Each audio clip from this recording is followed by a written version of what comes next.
On April 3, 1860, the Pony Express made its first trip from St. Joseph, Missouri, to Sacramento, California. Though short-lived, the Pony Express was a revolution in communication, able to transport important letters across the country more than twice as fast as the existing overland mail system. In 1860, William Russell, Alexander Majors, and William Waddell sought to create a mail-carrying company that would be faster and more efficient than the stagecoaches of the Butterfield Overland Mail. At that time, it could take months for mail to be delivered to the unsettled West by stagecoach.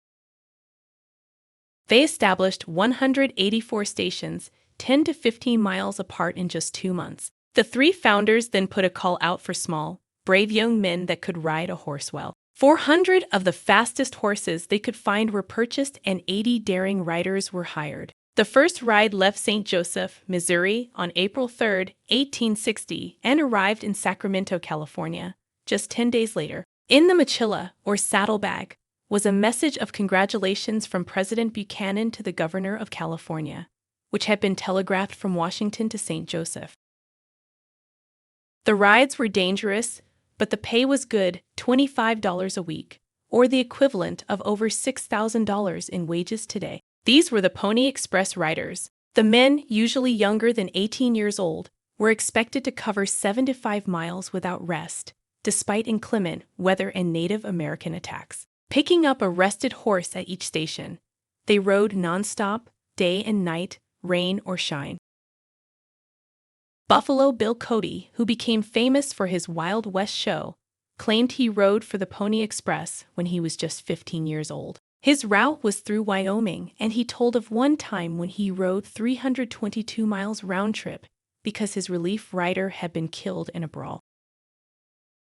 Their route could be completed in 8 days, which was 12 to 14 days faster than the overland mail. The fastest trip was 7 days when riders delivered the news of Abraham Lincoln's presidential election in November 1860. With extra riders and horses in place, the news traveled from Fort Kearny, Nebraska, where the Eastern Telegraph Line ended, to the start of the Western Line at Fort Churchill, Nevada Territory. Newspapers in California were able to report on Lincoln's victory, an unprecedented 8 days after the election.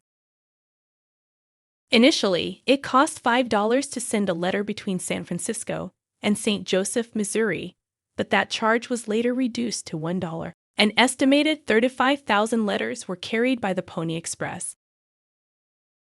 This adventurous service came to an end just 18 months after that first ride. On October 24, 1861, the Western Union Telegraph Company completed the first transcontinental telegraph line in Salt Lake City. This accomplishment ushered in a new age of communications in the U.S. It also marked the end of the Pony Express 2 days later, on October 26. In spite of its fame, the Pony Express was a financial failure. Then in 1862, Wells, Fargo and Company established its own Pony Express, dubbed the Virginia City Pony. This service traveled between mining towns in Nevada and the California business centers of Sacramento and San Francisco. While the original Pony Express delivered news, the Virginia City Pony was more concerned with business matters. Improvements in the roads allowed for faster transportation, and the Virginia City Pony was discontinued in 1865.